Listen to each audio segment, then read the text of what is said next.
So, the Mahabharata. It's one of the biggest, most important epic poems ever written.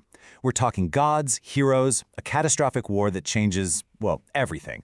But it is huge. So where do you even start?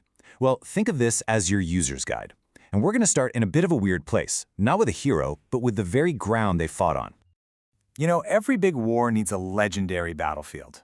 And believe me, the one in the Mahabharata has an origin story that is just as brutal as the war it's famous for. Way, way before our heroes were even born, this land was made holy in the most violent way imaginable. Okay, so the name of this place is Samanta-panchaka, and that name means the 5 lakes. Simple enough, right? Except these lakes weren't filled with water. Nope, they were filled with the blood of the entire warrior class, the kshatriyas, who were wiped out by one single furious man named Rama. And this crazy act of revenge actually turned the land into a sacred spot, a tirtha, forever defined by that ancient bloody event. So let's just walk through how this happened. You've got this period between 2 huge mythological eras. Rama just goes on a rampage and kills all the warriors. He uses their blood to create these 5 lakes as an offering to his ancestors, and they're pleased. They actually grant him a boon, basically saying, hey, you're forgiven, and they declare the place holy. How wild is that? The irony here is just incredible. A place made sacred by one massacre is now fated to be the stage for another, even bigger one. This is exactly where the Great War is going to go down. All right, so we've got our location. Now let's talk about the scale of this war. Because when I say it's epic, I mean the numbers are just mind-blowing. They're almost impossible to wrap your head around. But lucky for us, the text actually breaks it down with a very specific system. So the key term you need to know is akshuhini. You can think of it like an ancient battle division, but on a colossal scale. It's a self-contained army with chariots, elephants, cavalry, infantry, the whole shebang. But the real question is, how on earth do you even assemble something that massive? Well, it's actually pretty cool. It's all based on multiplication. It starts with this tiny unit, a pati, just a handful of soldiers and equipment. Then you take that and multiply it by 3. Then you take that unit and multiply it by 3 again. You keep doing this on and on through all these different tiers. And for the final step, you multiply the last big unit by 10. That gets you 1 akshahuni.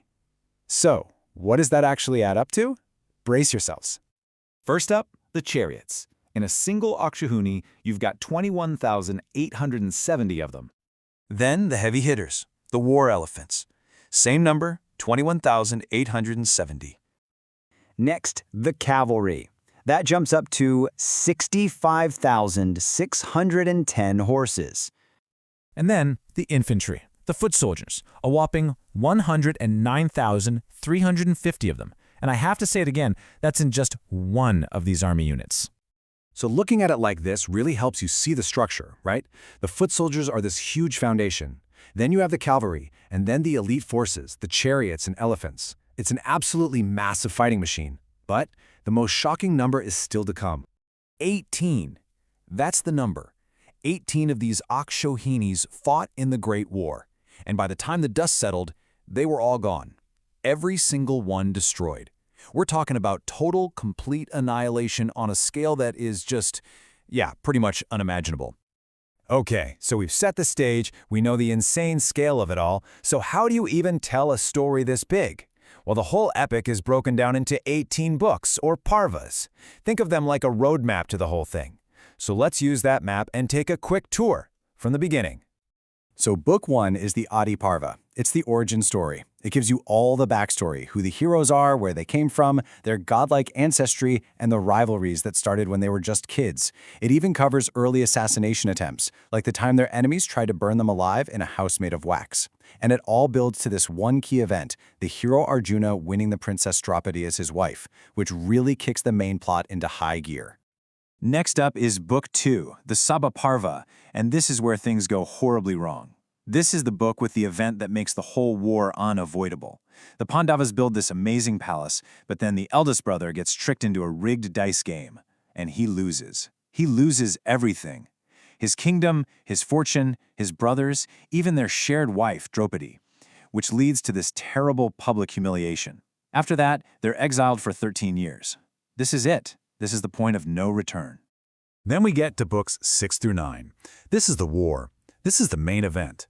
It includes the famous Bhagavad-Gita, where Krishna gives his incredible spiritual advice to Arjuna right before the fighting starts. We see the greatest warriors and commanders fall one after another. And you get some of the most intense, brutal scenes, like when the hero Bhima makes good on his promise to literally drink his enemy's blood. It all comes to a head with a final savage mace fight that pretty much settles the whole thing. But winning the war doesn't mean peace. Not at all. The aftermath is just as horrifying. In what's called the Sapatika Parva, one of the last survivors from the losing side sneaks into the winner's camp at night and just massacres them in their sleep. It's awful. And that's followed by the Sti Parva, the Book of the Women, which is just devastating. It's about the women walking across the battlefield, mourning and trying to find the bodies of their loved ones. And that brings us to the final books, which are really about the end of an entire age.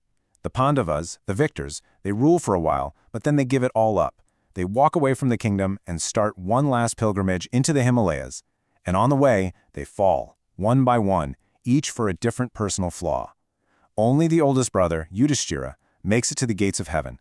But even then, he has to face one last, huge test of his character. So that's the Whirlwind Tour. But it begs the question, why are we still talking about this story thousands of years later? I mean, with its insane scale and complexity, why does it last? Well, if you ask the epic itself, the answer is simple. Because it's not a story, it's the story. The one all other stories come from.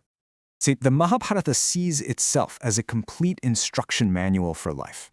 It's about artha, which is all about purpose and success in the world. It's about kama, pleasure, desire.